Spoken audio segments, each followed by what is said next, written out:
이번 시간에는 계엄법을 공부하겠습니다. 계엄은 국가긴급권의 하나입니다. 국가긴급권이란 전쟁, 내란 등 국가의 존립이나 헌법 질서를 위태롭게 하는 비상사태가 발생했을 때 정부가 평상시의 헌법상의 제한을 무시하고 국가의 안전과 헌법 질서를 유지하기 위하여 강구할 수 있는 비상적인 조치를 말합니다. 헌법 77조에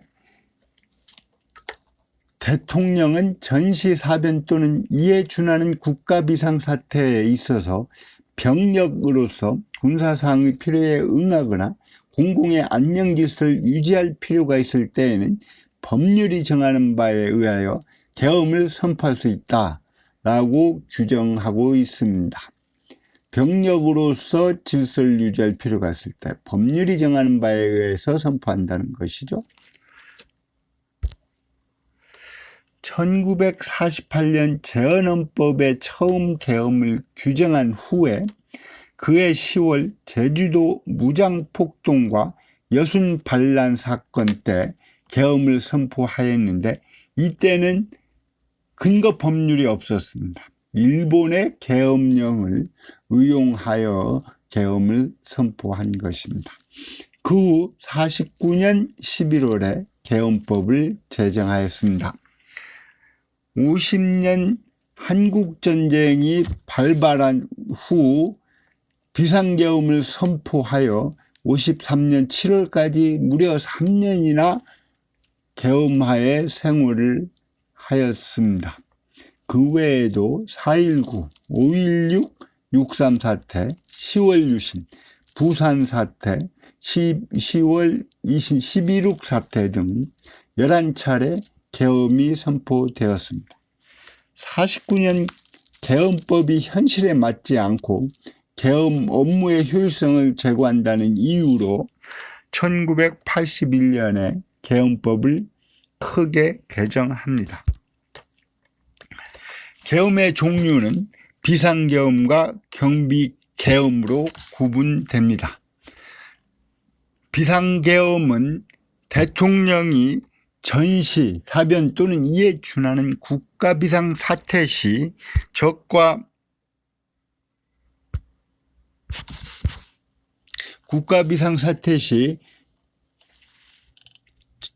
교전 상태에 있거나 사회 질서가 극도로 교란되어 행정 및 사법 기능의 수행이 현저히 곤란한 경우에는 군사상 필요에 따르거나 공공의 안녕질서를 유지하기 위하여 선포합니다. 경비계엄은 비상계엄보다는 그 정도가 좀 약한 때인 것이죠. 대통령이 전시사변 또는 이에 준하는 비상사태 시 사회질서가 교란되어 일반 행정기관만으로서는 치안을 확보할 수 없는 경우에 공공의 안녕질서를 유지하기 위하여 선포합니다. 대통령이 계엄을 선포하거나 변경하고자 할 때는 국무회의 심의를 거쳐야 하고 계엄을 선포하기 전에 국방부 장관이나 행안부 장관은 계엄 선포를 건의할 수 있습니다.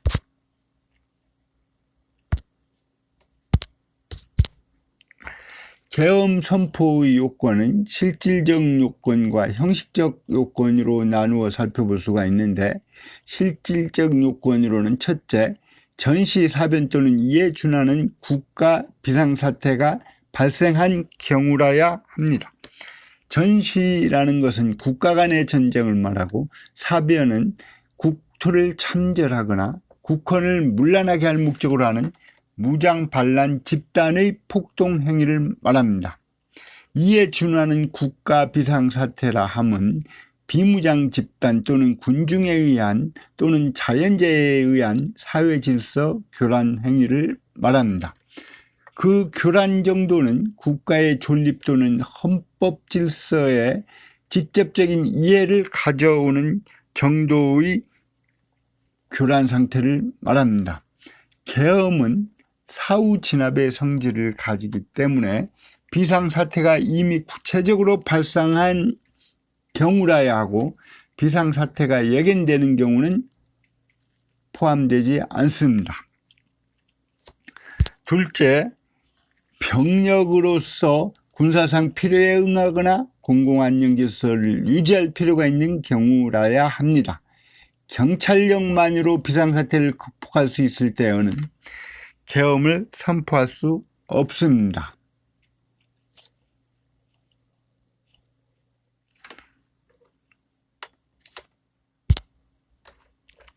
절차적 요건으로는 대통령이 계엄을 선포하려면 국무회의 심의를 거쳐야 합니다.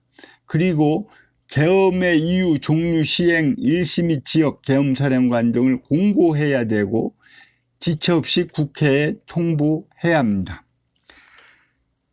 계엄을 선포할 수 있는 사람은 대통령뿐입니다. 계엄사령관은 국방부 장관의 지휘 감독을 받습니다. 다만 전국 단위 계엄이거나 대통령이 필요한 때에는 대통령이 지휘감독할 수 있습니다.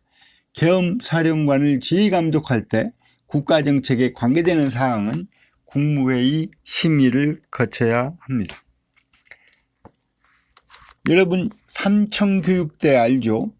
그 관련 대법원 판결문을 하나 공부해보죠.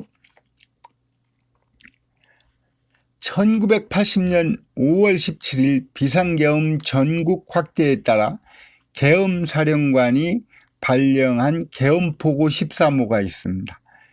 그것이 해제 또는 실효되기 이전부터 이미 헌법에 위배되어 무효이다 라는 판결 내용입니다. 사건 경위를 보면은 1980년 5월 17일 비상계엄이 전국적으로 확대되었고 그해 8월 4일 계엄사령관의 조치로서 계엄포고 13호가 발령됩니다. 피고인은 이 사건 계엄포고에 의해 불량배로 검거되어 근로봉사 중 지정지역을 무단 이탈하였다는 계엄법 위반의 공소사실로 기소되어 징역 10월을 선고받고 판결이 확정되고 또 실형을 살았던 것이죠. 그 후에 피고인은 2015년 12월에 계엄 포고가 이연 무효라고 주장하며 재심 청구를 한 것입니다.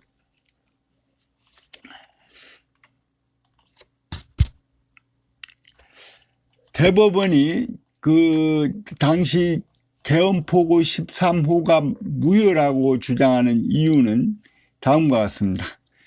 평상시 헌법질서에 따른 권력행사 방법으로 대체할 수 없는 중대한 위기가 발생한 경우 이를 수습함으로써 국가의 존립을 보장하기 위하여 국가긴급권을 행사하는 대통령의 결정은 존중되어야 한다. 그러나 이러한 국가긴급권은 국가가 중대한 위기에 처했을 때 그 위기의 직접적인 원인을 제거하는 데 필수 불가결한 최소한도로 행사되어야 한다. 그리고 국가긴급권을 규정한 헌법상 발동 요건과 한계에 부합하여야 한다. 이 사건 계엄포고는 폭력사범, 공갈 및 사기사범, 사회풍토문란사범을 검거한 후에 일정 기준에 따라 분류 수용하고 순화교육과 근로봉사 등으로 순화시켜 사회에 복귀하게 한다는 것이다. 순화교육 및 근로봉사 기간 중 지정지역을 무단 이탈하거나 난동 소요 등 불법행위를 일절 금지하며 이를 위반한 때에는 영장 없이 체포 구금 수사한다는 내용을 포함하고 있다. 이러한 계엄 포고의 내용은 비상계엄 전국 확대 이후 동요 우려가 있는 시민사회를 안정시키기 위한 것일 뿐이고, 이 사건 계엄포고가 발령될 당시의 국내외 정치 사회 상황이 계엄법에서 정한 군사상 필요한 때에 해당하였다고 보기 어렵다. 따라서 이 사건 계엄포고는 헌법이나 법률이 정한 요건을 갖췄다고 볼 수 없다. 또한 이 사건 계엄포고의 내용은 국가가 국민의 기본적 인권을 최대한 보장하도록 한 헌법의 자유를 침해한다. 또한 난동, 소요 및 불법 행동을 일체 금한다고 하여 범죄의 구성 요건이 추상적이고 모호할 뿐만 아니라 그 적용 범위가 포괄적이어서 제형 법정주의의 명확성 원칙에도 위배된다. 이와 같이 이 사건 계엄포고는 헌법과 법률에서 정한 요건을 갖추지 못한 채 발령되었고, 그 내용도 신체의 자유, 거주, 이전의 자유 등 헌법상 보장된 국민의 기본권을 침해하며 영장주의와 제형법정주의의 명확성 원칙에 위배되므로 해제 또는 실효제기 이전부터 이미 헌법이나 계엄법에 위배되어 무효이다. 이 대법원 판례에 따라서 재심 절차를 거쳐서 무죄로 판결까지 받아냈죠. 억울한 옥사일을 한 후에 재심에서 무죄 판결을 받으면 어떻게 되나요? 국가에서 배상 책임이 있어야 되겠죠.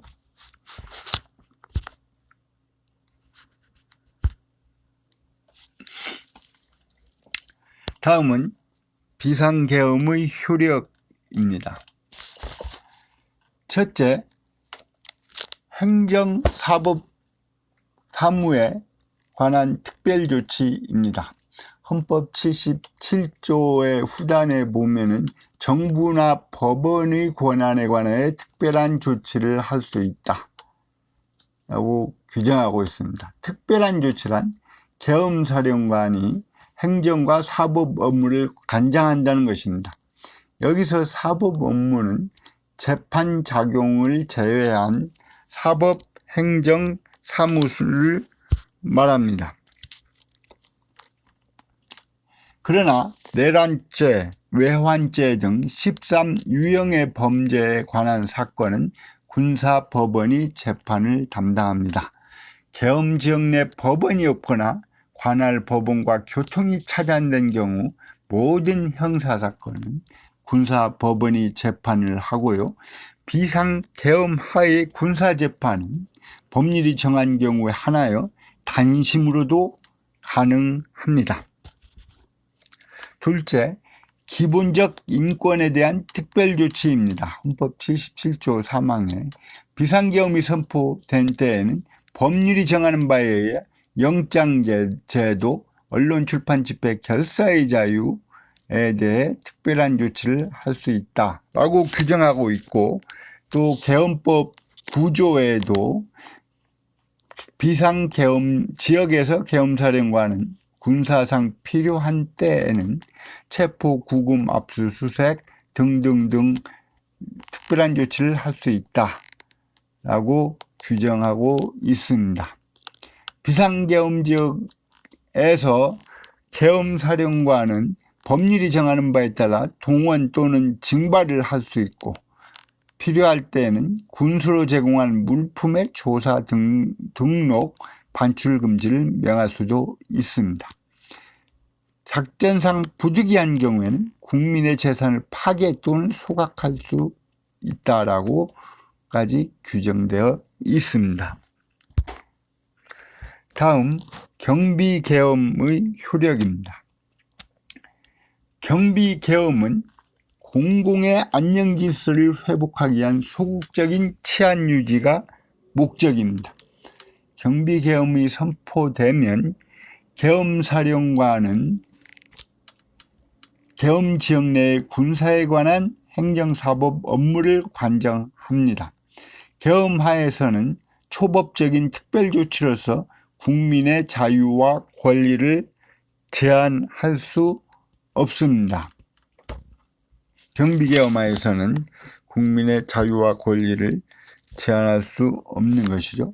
다음은 계엄 해제에 관해 설명하겠습니다. 국회는 재적의원 과반수 찬성으로 계엄 해제를 요구할 수 있습니다. 대통령이 이에 응하지 않으면 탄핵 소추 사유가 됩니다. 대통령은 국방부 장관, 행안부 장관이 국무총리를 거쳐 계엄 해제를 건의하면은 국무회의 심의를 거쳐서 계엄을 해제해야 합니다. 계엄이 해제되면 모든 행정과 사법 사무는 평상 상태로 돌아갑니다. 비상계엄 중에 군사재판 진행 중이던 사건도 일반 법원으로 이관하게 됩니다. 대통령의 긴급조치권인 계엄 조치에 대한 입법부와 사법부의 통제에 대해서 살펴보기로 하죠. 첫째, 국회에 의한 통제에는 재적 의원 과반수 찬성으로 계엄을 해제할 수 있습니다. 다음, 계엄 중에도 입법 활동을 계속할 수 있으므로 입법을 통한 통제가 가능합니다. 그리고 국회에는 집행 통제권이 있죠. 집행부 통제권이 있죠. 즉 국정감사 및 조사권, 탄핵 소추권, 국무위원 국회 출석 요구 및 질의권, 해임 건의권 등과 같은 집행부 통제권을 통해서 계엄을 통제할 수 있습니다. 둘째, 법원에 의한 통제도 가능합니다. 계엄 선포 행위 자체는 통치 행위지만 계엄 당국의 구체적인 집행 행위는 사법 심사의 대상이 되는 것입니다. 이것이 학설과 판례의 입장입니다. 이상 2교시를 마치겠습니다.